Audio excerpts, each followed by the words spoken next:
Petrol ಬಂಕ್ನಲ್ಲಿ ರಾತ್ರೋರಾತ್ರಿ ನೂಕುನುಗ್ಗಲು. Petrol ಇಲ್ಲವಾ? Israel, America ಹಾಗೂ ಇರಾನ್ ಯುದ್ಧದಿಂದಾಗಿ ಈಗಾಗಲೇ ಕಮರ್ಷಿಯಲ್ ಸಿಲಿಂಡರ್ ಭಾರತ ಎದುರಿಸುತ್ತಿದ್ದು, ಇದರ ಮಧ್ಯ ಈಗ ಧಾರವಾಡದಲ್ಲಿ ವಾಹನಗಳ ಇಂಧನಕ್ಕೂ ಅಭಾವತೆ ಕಾಡುತ್ತಿದೆಯಾ ಎಂಬ ಪ್ರಶ್ನೆ ಮೂಡುವಂತೆ ಮಾಡಿದೆ. ನಿನ್ನೆ ರಾತ್ರೋರಾತ್ರಿ ಪೆಟ್ರೋಲ್ ಬಂಕ್ಗಳಲ್ಲಿ ವಾಹನ ಸೇರಿ ಕೈಯಲ್ಲಿ ಬಾಟಲಿ ಕ್ಯಾನ್ ತಂದು ಪೆಟ್ರೋಲ್ ತುಂಬಿಸಿಕೊಳ್ಳಲು ಜನ ಹರಸಾಹಸವನ್ನ ಪಟ್ಟಿದ್ದಾರೆ. ಧಾರವಾಡ ರಾಯಾಪುರದ ಪೆಟ್ರೋಲ್ ಬಂಕ್ನಲ್ಲಿ ನಿನ್ನೆ ರಾತ್ರಿ ಮಳೆಯ ನಡುವೆಯೂ ಕೂಡ ಜನ ತಮ್ಮ ವಾಹನ ಅಷ್ಟೇ ಅಲ್ಲದೆ ಕ್ಯಾನ್ ಬಾಟಲ್ ಹಿಡಿದುಕೊಂಡು ಸರದಿ ಸಾಲಿನಲ್ಲಿ ನಿಂತಿರುವ ದೃಶ್ಯ ಸಾಮಾನ್ಯವಾಗಿತ್ತು.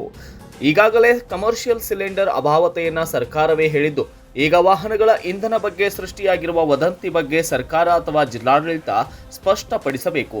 ಜನ ಈಗಾಗಲೇ ತೈಲ ಕೊರತೆ ಆತಂಕದಿಂದಾಗಿ ಪೆಟ್ರೋಲ್ ಬಂಕ್ಗಳಿಗೆ ಸರದಿ ಸಾಲು ಹಚ್ಚಿ ನಿಲ್ಲುತ್ತಿದ್ದಾವೆ. ಅಷ್ಟೇ ಅಲ್ಲದೆ 2 ಲೀಟರ್ ಬಾಟಲ್ ಜೊತೆ 20 ಲೀಟರ್ ವಾಟರ್ ಟ್ಯಾಂಕ್ ಹಿಡಿದು ಜನ ಬಂಕ್ಗಳಿಗೆ ಬರುತ್ತಿದ್ದು, ಬಾಟಲ್ಗಳನ್ನು ತುಂಬಿಸಿಕೊಂಡು ಜನರು ಹೋಗುತ್ತಿದ್ದಾರೆ. ನಾಳೆ ಪೆಟ್ರೋಲ್ ಡೀಸೆಲ್ ಸಿಗುತ್ತೋ ಇಲ್ವೋ ಎಂಬ ವದಂತಿಯಲ್ಲಿ ಜನ ಆತಂಕ ಈಗ ಮನೆ ಮಾಡಿದಂತಾಗಿದೆ.